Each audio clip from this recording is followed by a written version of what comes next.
Nice బాగున్నాయి.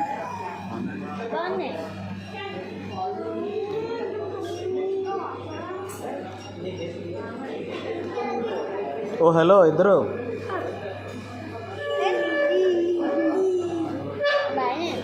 ఇద్దరు ఏం చేస్తున్నారు?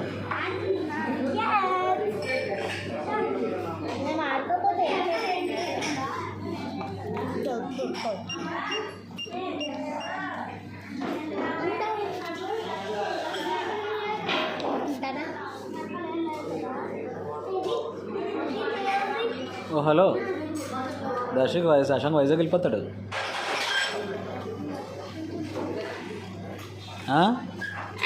ఇప్పుడు వెళ్ళిపోతాడు శశాంక్ వైజాగ్. బాయ్ చెప్పే. ఇలా చూడు వెళ్ళిపోతాడు. ఇప్పుడు ఉంచుకుంటావా?